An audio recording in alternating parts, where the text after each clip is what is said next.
12 लोगों को गोलियां लगी, कंटेनर के ऊपर 12 लोगों को गोलियां लगी। ये फैसल को भी मैं बल्कि इसको देख रहा था, इसके मुंह से खून गिर रहा था, गाल से।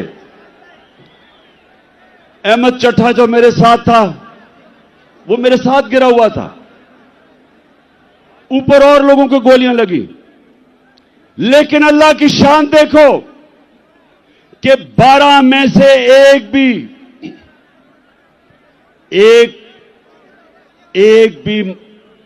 अल्लाह को प्यारा नहीं हुआ, सब बच गए।